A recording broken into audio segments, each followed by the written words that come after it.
Hello guys, we are back with our next lecture. In this lecture, let us go through the next sorting algorithm. I think this will be the last sorting algorithm for our series. So the sorting algorithm is nothing but quick sort, guys. Okay? Yes. Okay. So let us start. So basically, if you ask me what is the most confusing algorithm, I'll be answering it as quick sort, guys, because it's a bit confusing, but the concept which it will be using is really interesting, guys. But it's a bit confusing, guys, because I also even confuse sometimes when I write the code for this. Okay, yes. So let us start, guys. Okay, yes. So the first thing which you should understand is in a quicksort or a quicksort algorithm also comes under divide and conquer, guys. So here also we try to divide the array into two equal parts. So we try, but we may not divide it into two equal parts all the time, guys. So that is a major disadvantage in quicksort, guys. Got it? So firstly, I'll be giving you the idea of concept of logic. Then we'll be moving on to the code. Okay. Then we'll be moving on to the working example of the code exactly. Okay. Yes. So what we exactly do is, so assume our array is 43, 98, 23, 11, 61, 59, 4, 67. Okay, so assume this is our array. Okay, so one of the most confusing thing with respect to this quicksort is, so there is a term called pivot, guys. So among this whole array from 1 to 8th element, so you should select one element as a pivot. So that pivot is not fixed, guys. So it might be the first element every time, it might be the last element, it might be the exact middle element, it might be a random number. So that is the reason why this quicksort algorithm might be confusing for few students. Got it? Yes. Okay.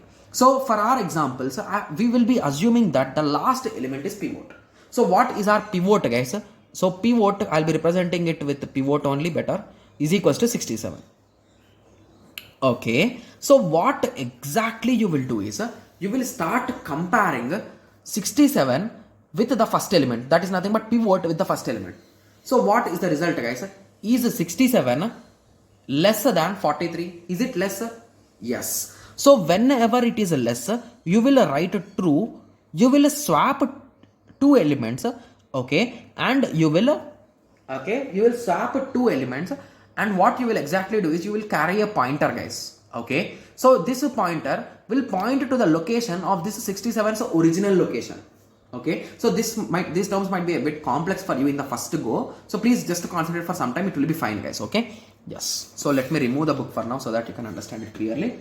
Okay, so first I will compare 67 with 43, guys. Okay, so is 67 less than 40? Sorry, is 43 less than 67? True, right? 43 is less than 67.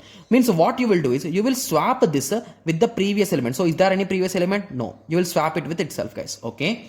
So now 47 is swapped with 47. Okay. Yes. So now you will move our pointer to the next location. So now you will check, is 98, okay, less than 67? False. Means there is no motion. Okay.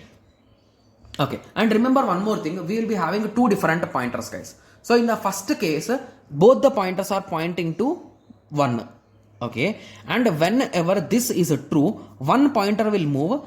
Okay, sorry, if whenever it is true, both pointers will move. Whenever it is false, only one pointer will move, guys. Got it? Yes.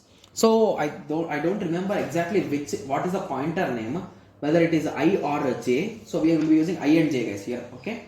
Yes. Okay. So anyway, let me continue the question. I think it should be J. So anyway, let us continue. Okay. Yes. So this is our pointer 1. Okay. So let me draw. Shall I draw it again? So this is our pointer 1.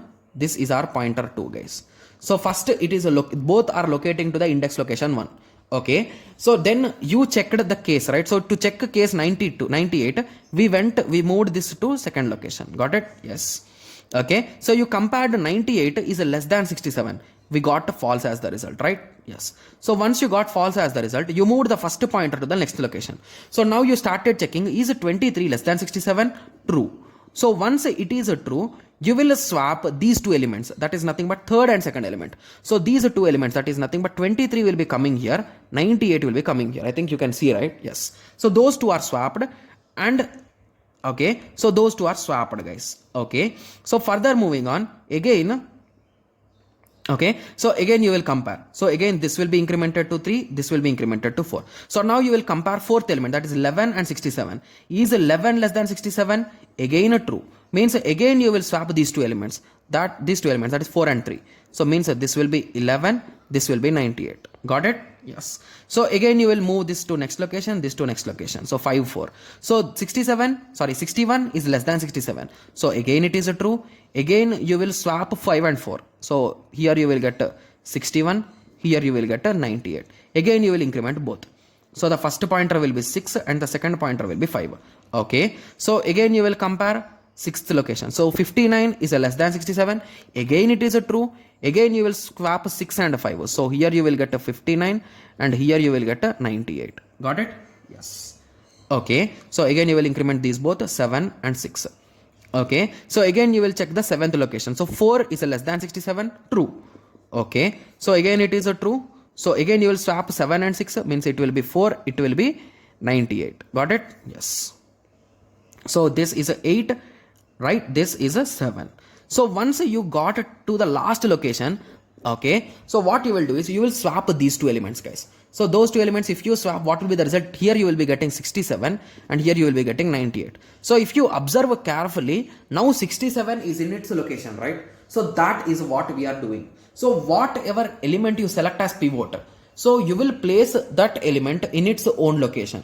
Got it? Yes. So if you observe, before 68 all the values are less than 67, sorry, before 67 all the values are less than 67, and greater than 67 all the values are greater than 67. So that is our goal, guys, here. Okay, yes. So that is the reason why we are maintaining 2 pointers. So the logic with respect to these 2 pointers is, so if there is an array and if there is one element, so for this element there will be some greater elements and lesser elements, right? Yes. So once you find a greater element, you will slowly push it to the other side, guys. If you find lesser element, you will push it to that side, so that you can find a location at which you can place this location. So that logic is the concept of a quick sort, guys. So now you got the logic, right? So how exactly it will work? It's a bit confusing to you. I know, I can understand, because it took me a few months to understand the whole logic of this quick sort, guys. Okay. Yes. Okay, so now let us go through the theory part, then we will be going through the algorithm. Okay, yes. So quicksort technique is based on the divide and conquer design technique. So here also, the thing which I forgot to say you is, so now once this first iteration is done, 67 is in its location, right? Yes. So indirectly, you have divided the whole list into 2 parts, guys. So the first part includes 43, 23, I think 11, 61, okay, 61, okay, 59 and 4. So again you will assume this 4 as your pivot and you will solve this array first. Again assume 4 is at first, right? So 4 will be coming to the first and rest elements will be there. So this is done. So again this you will take. So in this way you are dividing the problem into multiple parts, right? So that is the reason why this also comes under divide and conquer design technique. Okay. So in this technique, at every step, each and every element, an element is placed in its own location properly. An element is nothing but called as pivot. So basically an element I told, right? So that is nothing but pivot. So the pivot might be first element, a last element, or randomly selected, or a middle element, or nth element.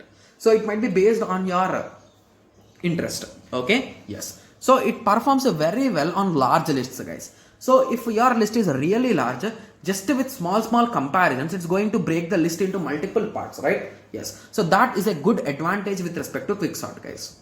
Okay. Yes. So I have wrote the exact logic which I discussed with you. So we tried for 67 placing in its location, right? Yes. So at the end we got 67 in its location. So now we got 2 different parts. So now you will discard this part, right? So you will solve this part. So 643 and 4, 43 to 4. So if you solve, at the end you will get in this way. So this is done. So again you will sort this. Got it? Yes. So you will assume 43 means 43 is done, means again you will be getting 2 parts. So again these 2 you will solve. So in that way, so here also we are doing divide and conquer, guys. Okay. Yes. You got the idea, right? So what I am trying to say? Yes. So now let us go through the algorithm. So for quicksort, the algorithm will be really small, guys, when you compare. So the concept is a bit confusing for us to understand, but to make the computer understand, the code is really small, if you ask me. Okay, yes. So the first block of code will be quicksort, and the second part will be the partitioning. Okay, so if you observe this quicksort code carefully, it will resemble like a merge sort, guys. So what we did in merge sort, we directly divided it by 2, right? So we divided into 2 halves. But here, instead of dividing it into 2 halves, based on your value, so here r is nothing but our, sorry, I think we should pass our pivot value also, right? Okay, so I think I missed that value. Okay, so we should pass the pivot value also, like whether it is the last value or first value. Okay, so here I took the last value directly. Okay, it's fine.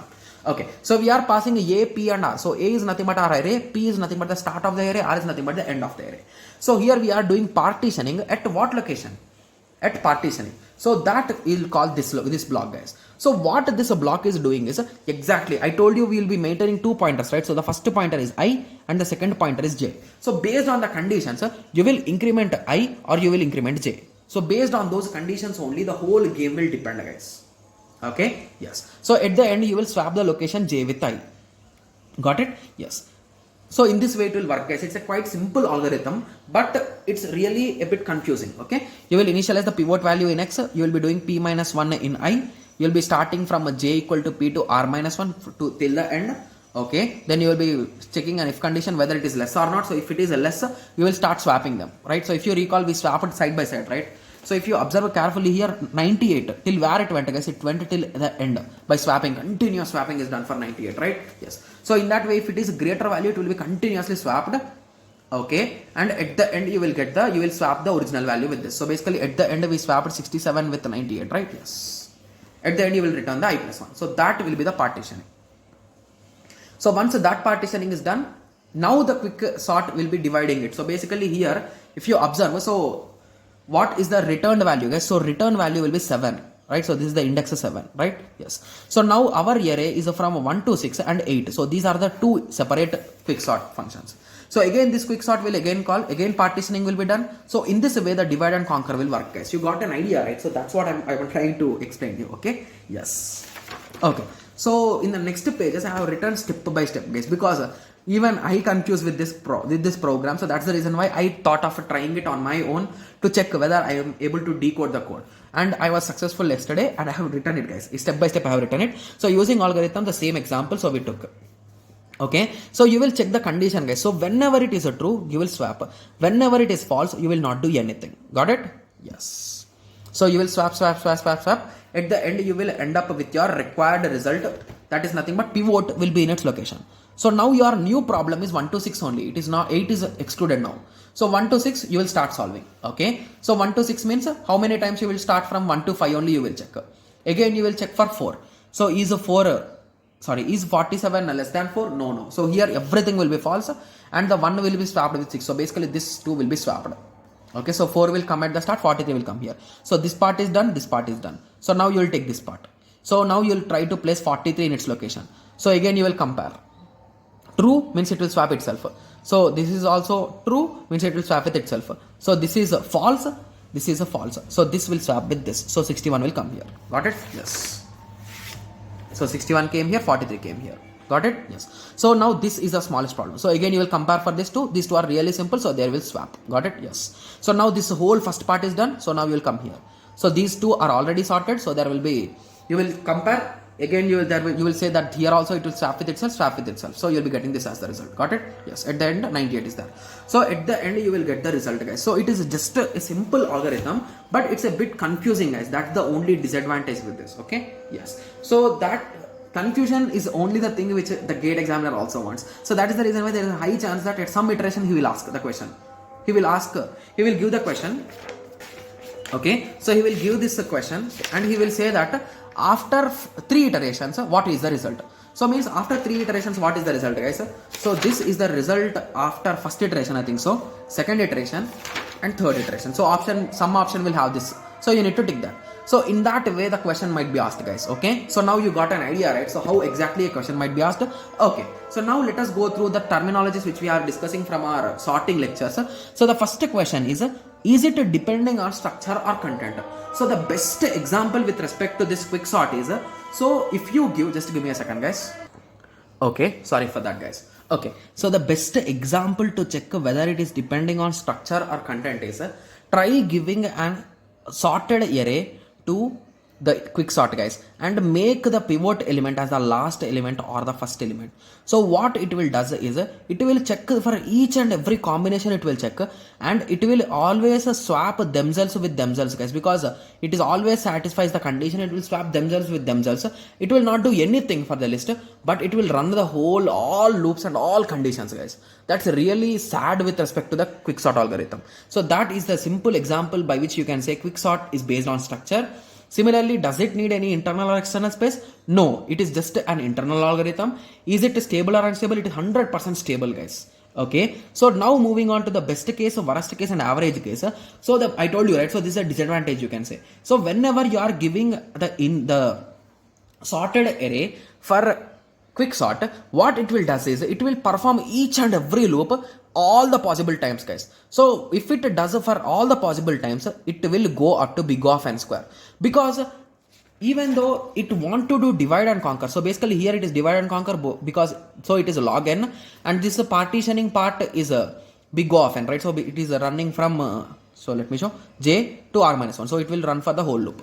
So that is the reason why n log n, right? Yes, so it will be done for n log n, but if it is a dividing at the first place, which will indirectly form subtract and conquer, right? So that is the reason why it will go up to n square guys. The worst case will go whenever you are giving an ascending order or descending order or sorted array in simple words. Okay, yes, because so let me draw the example here itself. So assume that I gave 1 2 3 4 and I called for quick sort. So what will do, it will do divide 1 and it will divide 2 3 4. Again I will call for 2 to 4, it will divide 2, it will divide 3 4.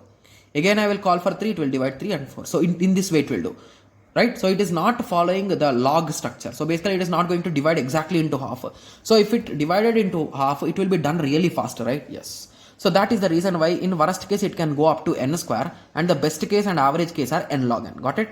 Yes. So now we are done with the sortings guys. So if you want to just revise the time complexities, you can, I will just showing you the table, so you can just revise them once. Okay, yes. So this is the final table guys. So insertion, selection, bubble sort, everywhere it is n square except insertion. In if you give ascending order, it will perform really best guys. It will be saying really fast big of n. That's it. Okay, when coming to heap, merge and quick, everywhere log n log n, and quick sort in worst case it will go up to n square guys. Got it? Yes. So this is the whole table. If you want to remember, you can remember, or if you want to understand with respect to the algorithms, that's really great. Okay, yes. So now I hope everyone got a clear idea of sorting now, right? Yes. So in the next lecture, let us continue with searching. So in searching we are having only two methods, that is nothing but binary and linear and binary searching. Guys, I am not saying there are only two searching or only 6 sorting algorithms. There are many sorting algorithms and many searching algorithms, but based on our scope of GATE examination, those 6 algorithms will be enough and these 2 algorithms will be enough guys. So there is no need of algorithms also, the basic understanding is needed, that's it. Got it? Yes. So I hope everyone got a clear idea. So in the next lecture, let us continue with searching guys. Okay? Yes. So let us meet in the next lecture. Thank you. Thanks for watching. Like, share and subscribe for more awesome videos like this. Thank you.